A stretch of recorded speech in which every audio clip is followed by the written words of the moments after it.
और ज़्यादा खुल गया, तो जिससे मतलब जो है आप अच्छी पूजा करने की और अच्छे अच्छे सत्संग करने की, अच्छे कार्य करने की वो क्षमता जो बताती और उसे करने लगी।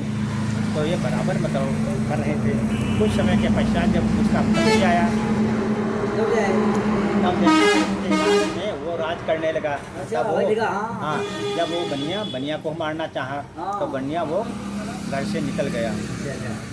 घर से निकल गया हाँ। और अपना जान बचा के, क्यों और तो सब बहुत लोग थे और वो यही सोचा था हाँ बनिया को साफ कर दो। तब वो बनिया भाग गया। भागने से अब अपनी पत्नी ढूंढने लगा। जब ढूंढने लगा तब एक गुप्तचर मिल गया बनिया को।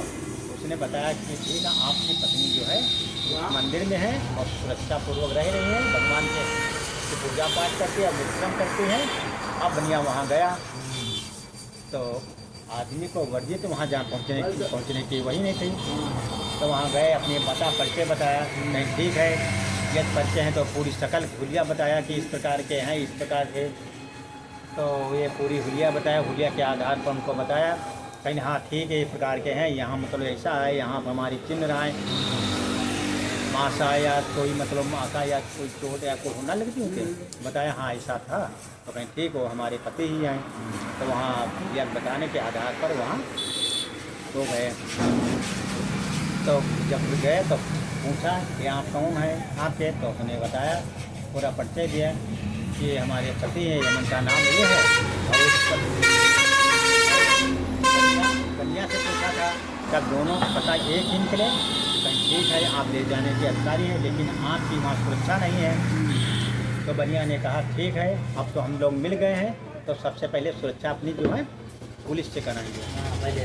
हाँ, तो अपनी जो है सुरक्षा पुलिस के लिए वहाँ जो है गए और पुलिस को छोड़ के और छोड़ करने के बाद फिर वहाँ के जो राजा थे, उसमें राजा लोग उसका जजमेंट करते थे।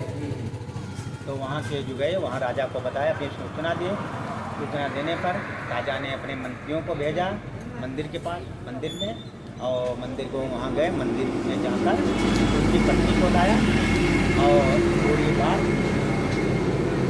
पता करके, और वो उसकी औरत और वो बनिया वो राजा के यहाँ चले आए। वहाँ वो बुलाया गया, नौकर था।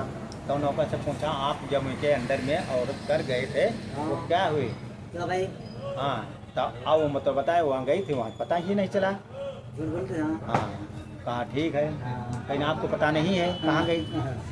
और इसमें अपनी पूरी बीती कहानी बताई कि ये बात थी, इनको मतलब लालच आया पैसा धन का, तो इसने हमका जो है वहाँ ढकेल दिया। ढकेलने से हमारी वहाँ मैं केवट आया, केवट तो जो नाव लिए आ रहा तो हमका वो बचाई।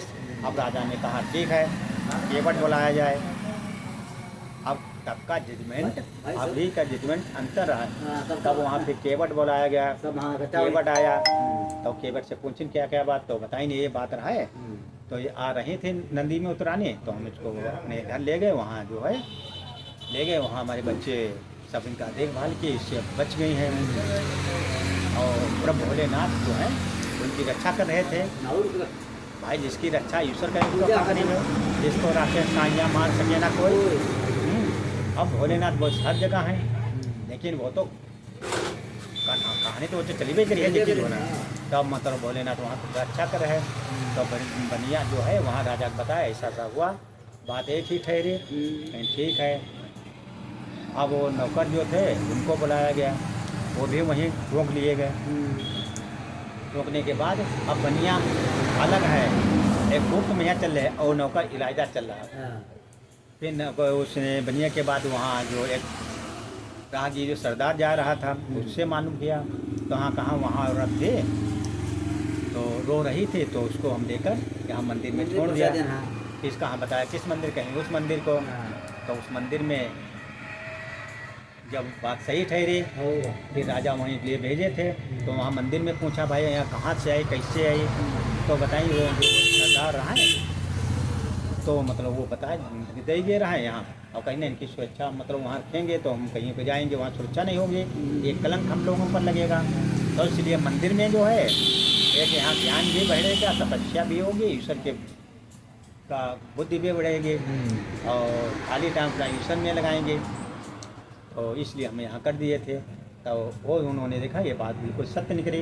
कहा ये बात सही है, ये पत्नी आपकी है, सत्य है। राजा ने उस कन्या के नौकर को बुलाया और एक दूसरा जिसने ढकेला था उसको बुलाया और फिर दोनों को अपने वहाँ महल के सामने खड़ा किया और वहाँ जनता में ढिढोरा बिठवा कर बुलाया सबको कि और वहाँ बोल सभी के सामने बताया कि ये नौकर जो था यहाँ इनके यहाँ काम कर रहा था और धन के लालच में जो रानी को मारने के लिए उसमें ढकेल दिया और फिर कन्या को मारने के लिए भी पूरी विचार था।